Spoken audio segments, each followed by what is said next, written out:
इस बार क्या election commission ने हद कर दी। बंद कमरे में इलेक्शन कमीशन का जो हाई वोल्टेज ड्रामा देखा गया, वो ड्रामा था क्या? विपक्ष के साथ चुनाव आयोग का सलूक आखिरकार क्या जायज था? विपक्ष को चुनाव आयोग के दरवाजे पर खड़ा करके चुनाव आयोग को क्या हासिल हुआ? विपक्ष को यह बताना पड़ा चुनाव आयोग की चौखट पर जाकर कि आखिरकार उसके साथ सलूक क्या हुआ, चुनाव आयोग ने किया क्या। चुनाव आयोग का व्यवहार ऐसा जिसे सुनकर हर कोई दंग है।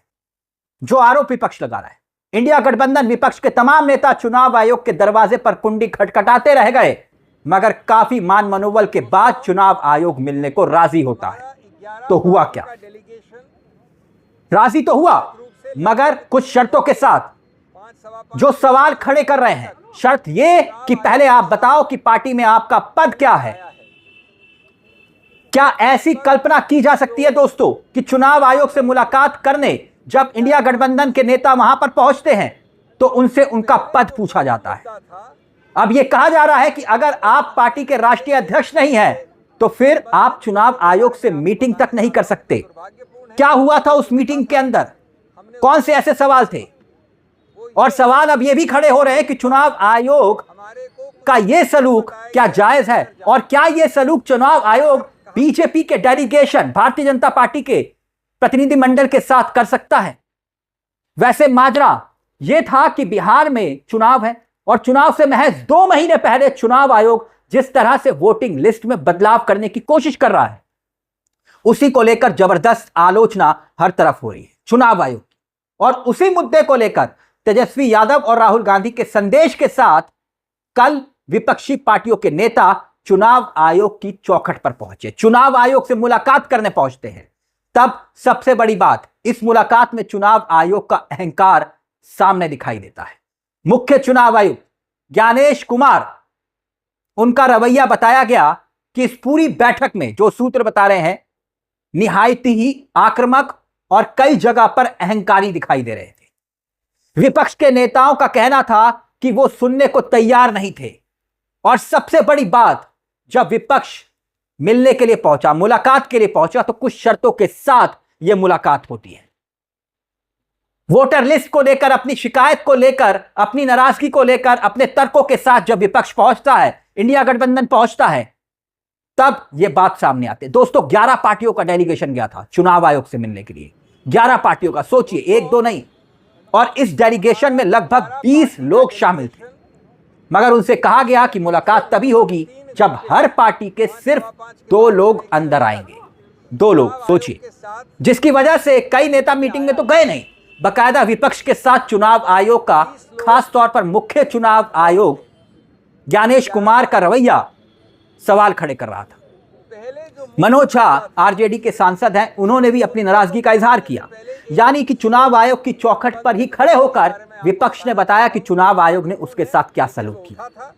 सबसे बड़ी बात, जब यह बवाल हुआ, विपक्ष ने सवालों को मुखरता से उठाया। तेजस्वी यादव ने, राहुल गांधी ने आक्रामक होकर सवाल पूछे, और जब पूछना शुरू किया, यानी कि इस बैठक की बात नहीं कर रहा हूं, चुनाव आयोग एक सिफारिश, नई सिफारिश के साथ, कुछ स्पष्टीकरण के साथ सामने आता है, मगर कुछ सवाल जिसका जवाब आज भी चुनाव आयोग के पास नहीं है। जानते हैं क्या हुआ बंद कमरे में? जब मीटिंग हो रही थी तब विपक्ष क्या क्या सवाल पूछ रहा था।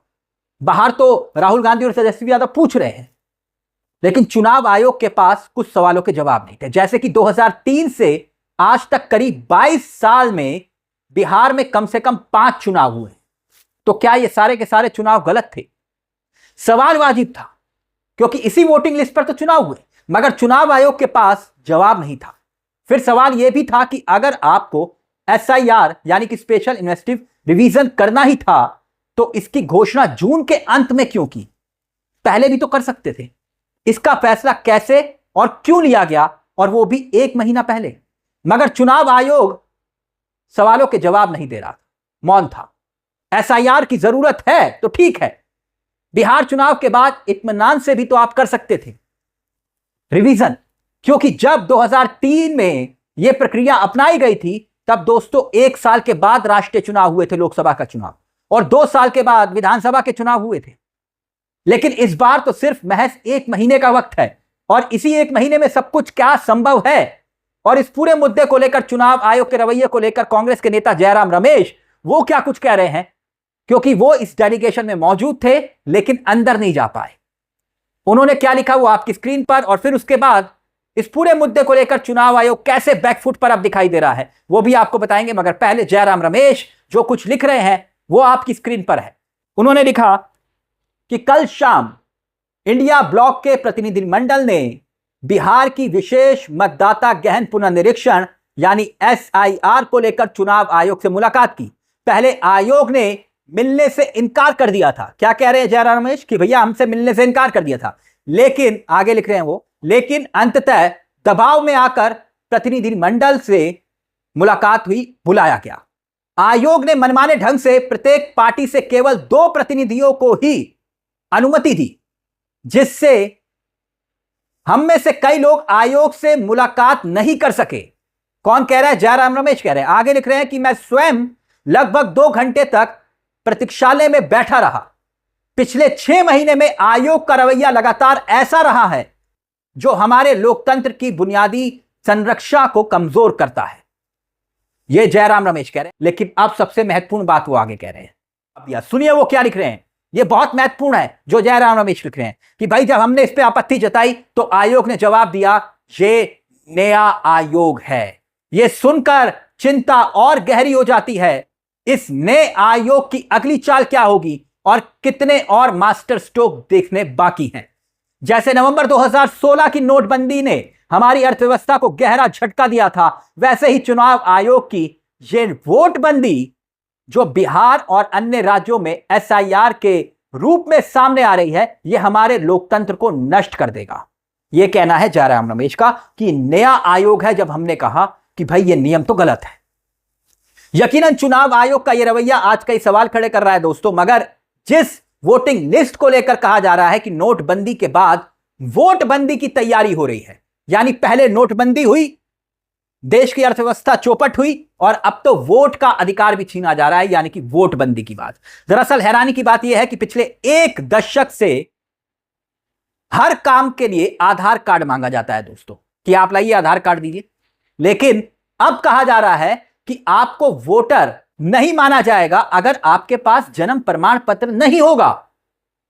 एक कैटेगरी में उन लोगों के माता पिता के जन्म का दस्तावेज भी देना होगा जिनका जन्म 1987 से 2012 के बीच होगा। ऐसे में प्रदेश के तो लाखों करोड़ों गरीब लोग जो हैं वो कागज ही ढूंढते रह जाएंगे, और जो बिहार में नहीं रह रहे, वो जो बिहार से बाहर गए हुए काम करने के लिए, वो गरीब वोटर क्या करेगा? वोट नहीं डालेगा। ऐसे में कई लोगों का नाम ही लिस्ट में शामिल नहीं होगा, तो फिर लेवल प्लेइंग फील्ड का हनन नहीं तो फिर यह क्या होगा? लेवल प्लेइंग फील्ड चुनाव का आधार है और चुनाव गणतंत्र का आधार है, तो क्या यह सवाल जायज नहीं है? बात इतनी ही है कि तेजस्वी यादव भी पूछ रहे हैं कि भाई चुनाव आयोग ने यह फैसला कब और कैसे लिया, क्योंकि जनवरी तक तो ऐसा कोई नियम था ही नहीं। अब इसकी घोषणा आप कर रहे हैं, वो भी ठीक चुनाव से 1 महीने पहले। तो फिर दाल में कुछ काला है या फिर पूरी की पूरी दाल काली है? क्योंकि अचानक जून के अंत में यह फैसला क्या संकेत और संदेश देता है?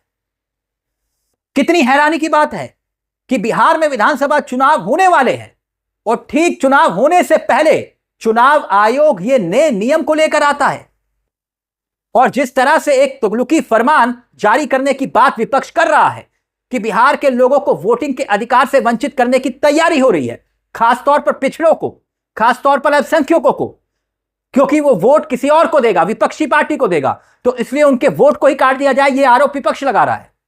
और जब वही शिकायत लेकर डेलीगेशन चुनाव आयोग से मिलने पहुंचता है, अपनी आप बीती बताने के लिए पहुंचता है, तो चुनाव आयोग उनकी बातें सुनने की बजाय नेताओं से उनका पद पूछता है। तो क्या यह दोस्तों जायज है? क्या ये सवाल नहीं खड़े होंगे?